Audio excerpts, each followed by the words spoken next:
That's funny. That is one of the funniest ways for a team to lose a chance to go to the national championship. You throw an interception with 40 seconds ago, tied game. You didn't have to throw that. You really didn't have to throw that pass at all. You didn't have to. You had a tie game. You can bring it in overtime, perfectly fine, but no. Try to make a play out of something, didn't work. Granted, I don't have a problem trying to make something out of that situation, but that's the wrong read at the wrong time in the worst place, the worst case scenario imaginable for Penn State. That's one of the most heartbreaking losses you can have as a fan. When you have it in your hands, your guy falls on defense that was doing good pretty much the entire game. This team was doing very well defensively overall, especially in coverage. Outside of Kobe King, he was the only guy in problem. And then he got juked out in a one-on-one route, basic double move, just like type of move. And then breaks the safety's attempt of tackling, and goes in for a touchdown. That's the biggest play of the game to that point. And it's the largest play of the game yards-wise. Insane to have with 5 minutes to go. When it comes to scenarios like this, pick the team that you know is always going to be their type of team. We know Penn State's going to Penn State when you need them the most. And James Franklin's somehow going to do something, even though he might have not been on the field for that throw, to do something to Penn State to mess them up. I don't know how you make that read. What are you thinking? Like, in my preview video, I got this perfectly. I had Notre Dame winning 23-17. But I said one team will make a humongous mistake. And I said it was going to be Drew Aller. And I just thought, out of these two guys, Leonard and Aller, who's going to have the biggest mistake? And it's going to be Aller. Guess who had the biggest mistake of the entire college football season? Drew Aller. Why do you do that? You saw him shots on the bench like, oh, get me back in the game. Because, well, Notre Dame had the ball because they failed to do anything the last time they had it. And they completely mess it up once he gets it back. He lost Penn State that game. I know a lot of people don't like to blame certain players for losses. I like to. I like to point blame at people. How do you make that throw? Why do you make that throw? You have no reason to make that throw. Penn State made a lot of mistakes throughout the day, but the run game was very, very well. Their defense was very, very good. Notre Dame had to change their idea. They weren't running the ball well in the first half. Once Abdul Carter went to the bench for a little bit, they went crazy. Aeneas Williams had a big catch down the field. They got the run game going. Jeremiah Love had a great run at one point, but it was mainly Aeneas Williams for that first drive touchdown. Then they scored again.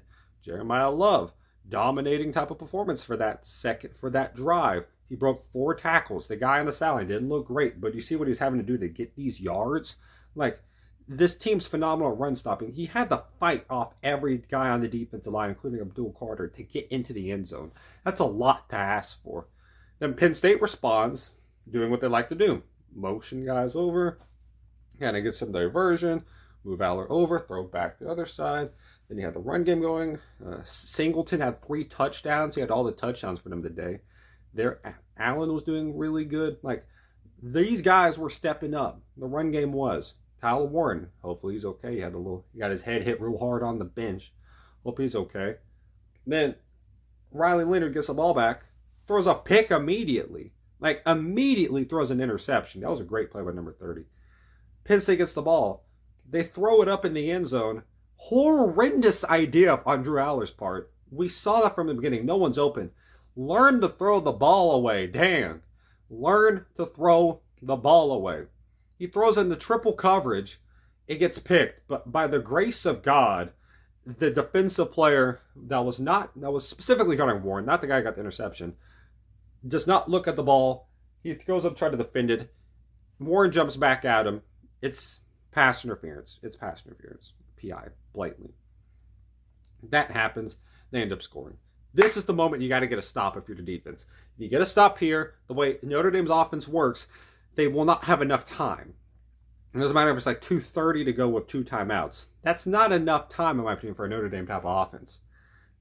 You got 6 minutes, all timeouts. This is your one time you got to stop him. And you let him get a 58-yard play because you can't stay on your feet. Penn State, secondary, that's why. And then Penn State gets a 3-and-out. Notre Dame comes down the field, bad penalty on Penn State. Gets in the situation again. This time Notre Dame makes some questionable decisions. Dropping back to pass twice, back to back. Strange when you have a really good running back, a quarterback that can run, and you're not notoriously well at throwing the ball, and it's 2nd and 5. That's pretty logical to not do what you're trying to do. He did it anyways. Didn't work. They punt the ball with the situation we just laid out happen. Nick Singleton gets like a first down.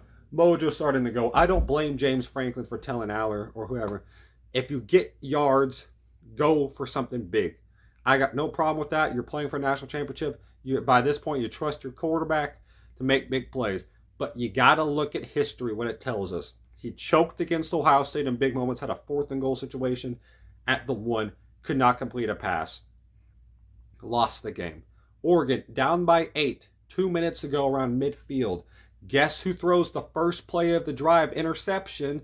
Drew Aller. So 2 situations showed you in big moments in your losses what's going to happen if you give this guy a chance. But again, I have no problem letting your quarterback make a play. Maybe don't like trying to shoot a deep shot immediately. Maybe trying to get it down to Allen or Singleton or Warren really quick. See if they get a big play again like he had the first time. Because the blocking was great on the first attempt. Maybe do something again. But no. Back to pass. Far left side. Defender is rushing him. He feels rushed. Throw the ball away. You're not in the pocket at that point. You have moved out of this rectangle of the pocket. You are out of this area. You can throw the ball away as far as you want. But he decides to throw it as far as he can into back in the middle of the field, which goes right into the Notre Dame player's hand and falls down. That was a great catch, by the way. It wasn't that hard, but it's still a really good catch for the situation. Picked off. Notre Dame ball. Notre Dame takes care of business. Mitch Jeter gets a 41-yard field goal. Nails it. Dude's been killing it this entire playoffs. Biggest kick of the year. Bert Auburn, he should take lessons. But my gosh, first half wasn't super entertaining. Third quarter kind of was. Second half, fourth quarter, insane. You got to stay up and watch these type of games. Even though you might not be interested in these teams completely. If you're not, like I'm from the South, not a lot of these teams in the South really have favoritism for Notre Dame or Penn State. No fan does, no team does. Like, why? Stay up and watch these type of games. Like, just watch them. These are some of the best games you'll watch. Playoff games, you never know what's going to happen. Tied up, not looking like an insanely exciting game, and then boom, the roof blows up, and off you go. This was like a 5 out of 10 game heading into the fourth quarter. This is like a 9 out of 10 game ending it. This game was amazing to watch. This game was it was a lovely finish because I wanted Notre Dame to win, mainly because I predicted them. My gosh, crazy.